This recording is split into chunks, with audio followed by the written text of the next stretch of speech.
Friends, welcome to our channel.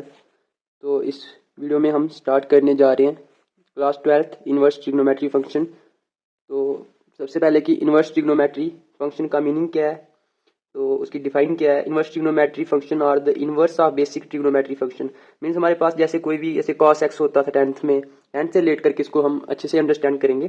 जैसे कि cos x sin x होता था, तो उसका उल्टा जो होता है मीन्स उसका inverse of basic trigonometry functions. Inverse trigonometry function क्या है? इन्वर्स है, इन्वर्स मीन्स उल्टा। जैसे cos होगा तो cos का इन्वर्स ट्रिग्नोमेट्री फंक्शन होगा cos inverse. Such function such as cosine sine टेज and etcetera. Basic trigonometry function जो थे उनका इन्वर्स फंक्शन जो है उसको हम बोलते हैं इन्वर्स ट्रिग्नोमेट्री फंक्शन। यहाँ इसका दूसरा नाम है आर्कस और एंटी ट्रिग्नोमेट्री फंक्शन भी इसको हम बोलते हैं। तो फॉर एग्जांपल जैसे साइन को हम लिख सकते हैं sine inverse, cos inverse, cosec inverse, tan inverse, sec inverse and cot inverse. तो इन्हीं फंक्शंस को लेके हमें जो है क्वेश्चन सॉल्व करने हैं। यही जो 6 ट्रिग्नोमेट्री आइडेंटिटीज हैं, तो इन्हीं को लेके हम आगे जो क्वेश्चंस हैं अपने वो भी सॉल्व करेंगे। तो एक्सरसाइज 1.1 के लिए हमें ये जो इन सभी फंक्शन की डोमेन और रेंज का जो टेबल है सबसे पहले इसे स्टडी करना पड़ेगा। तो साइन इनवर्स की डोमेन होती है -1 से 1 और रेंज होती है -π/2 से π/2। इसी तरह कॉस इनवर्स की होती है -1 से 1 और रेंज जो है इसकी वो अलग है 0 to π। कोसेक इनवर्स की रेंज आती है रेंज -1 to 1 और π/2 to π/2 -0 कोसेक में ये आती है। और सेक में आती है हमारी r -1 से लेके 1 तक और 0 से लेके π तक -π/2। टैन इनवर्स में हमारी रेंज जो आती है वो r आती है और डोमेन और रेंज जो आती है हमारी -π/2 से π/2 आती है। काट इनवर्स में हमारी डोमेन r ही रहती है रियल नंबर और जो रेंज आती है वो आती है 0 से π तक। तो इसको आप लर्न रखने की ट्रिक याद रख सकते हो। जैसे कि साइन, तो साइन से उल्टा क्या होता है? कोसेक, ये आपने 10th में याद रखा होगा। तो ये दोनों सेम ही आते हैं क्योंकि -0 करेंगे तो वो वैल्यू सेम ही रहेगी और साइन और कोसेक का सेम है। और कॉस और सेक उल्टा उल्टा होता है एक दूसरे का, कॉस का उल्टा होता है सेक। तो कॉस 0 to π और यहाँ पे 0 to π। बस आपने सेक में जो है उसमें से जो भी 0 to π के बीच में आपकी वैल्यू आती है उसमें से 90 को माइनस कर लेना है। इसी तरह टैन इनवर्स की जो डोमेन आती है वो रियल नंबर आती है। तो टैन किसका उल्टा होता है? टैन का उल्टा कॉट होता है। साइन और टैन की जो वैल्यू आती है वो सेम आती है और टैन का उल्टा कॉट होता है। यहाँ पे बस एक एक्सेप्शन है कि कॉट की वैल्यू जो है वो कॉस से आ रही है और साइन की टैन की वैल्यू जो है वो साइन से आ रही है। मीन्स टैन कोसेक और साइन की वैल्यू सेम है और कोसेक सेक और कॉट की वैल्यू सेम आ रही है इधर। तो इस तरह से आप इसको लर्न रख सकते हो। तो ये आपकी इंट्रोडक्शन थी फर्स्ट एक्सरसाइज की। और ये क्या है? ये इसके प्रिंसिपल वैल्यू ब्रांच है। ये जो वैल्यूज हैं ये क्या है? प्रिंसिपल वैल्यू ब्रांच है ट्रिग्नोमेट्रिक फंक्शन की। यहाँ पे मैं लिखा हुआ है प्रिंसिपल वैल्यू ब्रांच। तो अभी हमें पता होना चाहिए कि प्रिंसिपल वैल्यू ब्रांच होती क्या है। तो प्रिंसिपल वैल्यू, तो हम देख लेंगे principal value, the value of an inverse trigonometry function which lie in the range of principal branch.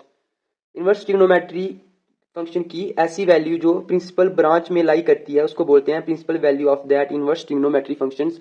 तो ये भी आपको थोड़ा कम भी क्लियर हुआ होगा, तो क्वेश्चन की हेल्प से जो है ये अच्छे से क्लियर हो जाएगा। तो सबसे पहले कि प्रिंसिपल वैल्यू हम किसी भी फंक्शन की निकालते कैसे हैं। तो फर्स्ट एग्जांपल भी इसी पे बेस्ड है और फर्स्ट एक्सरसाइज भी। तो फॉर एग्जांपल जैसे फर्स्ट एग्जांपल आपकी दी गई है एनसीईआरटी में, the principal value of sine inverse 1/2 is. तो साइन इनवर्स 1/2 की जो है वो हमें प्रिंसिपल वैल्यू जो है फाइंड करनी है। तो इसको हम देखेंगे नेक्स्ट पेज पे। तो हमें दिया गया है इसमें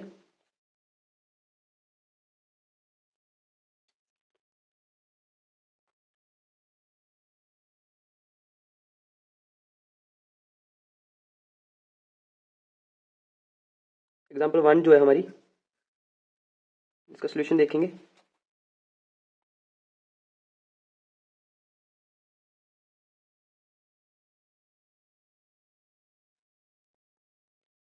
find the principal value of sine inverse 1/√2। तो हमें दिया गया साइन इनवर्स 1/√2। तो इसकी प्रिंसिपल वैल्यू हमें जो है वो फाइंड करनी है। तो प्रिंसिपल वैल्यू के लिए हमें टेबल जो है उसको भी लर्न करना पड़ेगा पहले। तो यहाँ पे आप देख सकते हो जैसे साइन की प्रिंसिपल वैल्यू क्या है? -π/2 से π/2। तो इसको हम फाइंड कर लेंगे। सबसे पहले हम इस फंक्शन को जो है एक्स के इक्वल रखेंगे। Let sine inverse equal to sine inverse 1y/√2 जो है हमारा, हम उसको y के इक्वल लेंगे। देयरफॉर साइन y, ये इनवर्स से है तो दूसरी साइड जाएगा तो साइन y हो जाएगा ये, तो 1y/√2 equal to sine y आ जाएगा हमारा। तो इसके बाद हमें लिखनी है रेंज क्या होती है इसकी, साइन की रेंज हमें याद होनी चाहिए। यहाँ पे आप देख सकते हो रेंज जो है -π/2 से π/2 है। तो therefore we know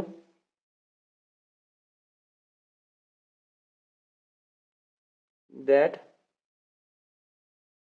the range of, जो रेंज होती है हमारी प्रिंसिपल वैल्यू ब्रांच ऑफ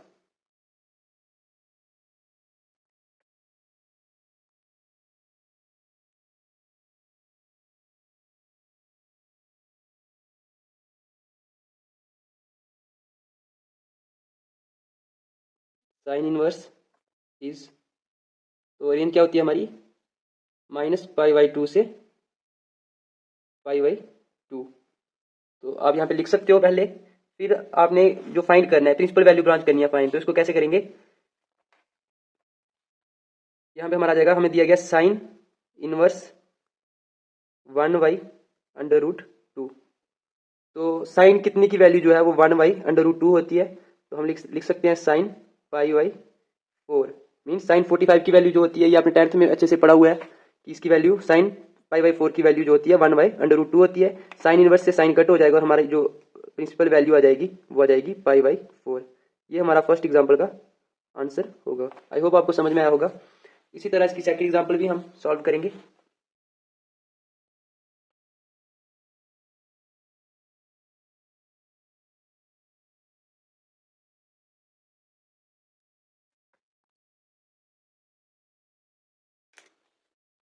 तो एग्जाम्पल 2 का सोल्यूशन देखेंगे हम।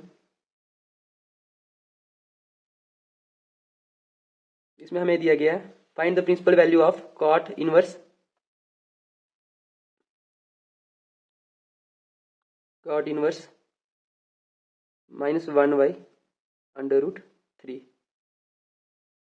तो इसमें हमें ये फाइंड करना है इसकी प्रिंसिपल वैल्यू। देयरफॉर सबसे पहले हम वही इसको लेट कर लेंगे y के equal, let cot inverse 1y/√3 equal to y। Therefore हमारा कॉट y किसके इक्वल आएगा, इनवर्स है तो दूसरी साइड जाएगा तो ये कॉट हो जाएगा, मीन्स ये कॉट का उल्टा होता है, कॉट इनवर्स मीन्स कॉट का उल्टा। तो दूसरी साइड आएगा हमारा cot y equal to minus का 1y/√3। सिमिलरली लाइन लिखेंगे हम, we know that the range of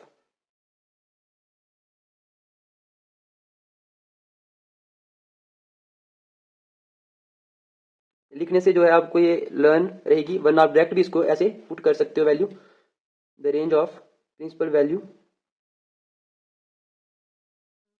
branch of cot inverse is, तो कॉट इनवर्स की क्या होती है, तो आप यहाँ पे देख सकते हो टेबल में, ये हमारा कॉट इनवर्स।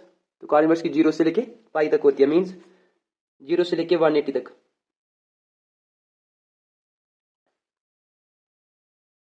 तो हम लिख लेंगे, हमें जो गिवन है कॉट इनवर्स 1y/√3। तो कॉट कितने की वैल्यू जो है वो हमारी 1y/√3 होती है। तो हम लिख लेंगे कॉट tan 60 होता है √3, तो उसको रेसिप्रोकल करेंगे 1/√3, तो ये आ जाएगा हमारा π/3 मीन्स कॉट 60 की वैल्यू जो है 1y/√3 आती है हमारी। तो यहाँ पे माइनस है तो हम माइनस यहाँ पे लिख लेंगे। देयरफॉर कॉट इनवर्स, अब क्या इसको कट, अब हम इसको कट नहीं कर सकते क्योंकि हमारी वैल्यू क्या आ रही है, यहाँ पे आ रहा है 60, 180 डिवाइड बाई 3, 60 आ रहा है माइनस का 60। तो इसकी वैल्यू कहाँ तक लाई करती है कॉट की, 0 से लेके पाई तक, मीन 0 से लेके 180 तक, उसमें -60 वैल्यू तो हमारी आएगी नहीं, इसलिए हम इसको माइनस करेंगे पाई में से। Therefore cot inverse cot pi minus π/3। I hope आपको क्लियर हो गया होगा कि हम इसको पाई में से माइनस क्यों करते हैं, क्योंकि इसकी जो वैल्यू है वो इसमें लाई करनी चाहिए। जैसे हमने ये क्वेश्चन निकाला तो इसकी जो वैल्यू है -π/2 मीन्स -90 से लेके 90 तक के बीच में आनी चाहिए। तो π/4 मीन्स 45, तो ये जो है इसके बीच में लाई कर रही है। इसी तरह इसको हम माइनस कर लेंगे कॉट इनवर्स कॉट 2π/3, ये आ जाएगा हमारा, इम्प्लाइज दैट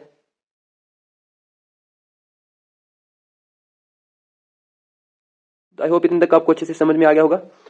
अब हमें चेक करना है कि ये वैल्यू जो है वो कॉट में लाई करती है या नहीं, मीन्स 0 से लेके 180 के बीच में आती है या नहीं।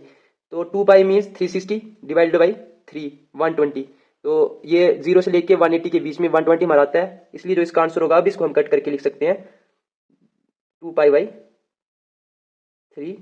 हम यहाँ पे लिख सकते हैं therefore the principal value of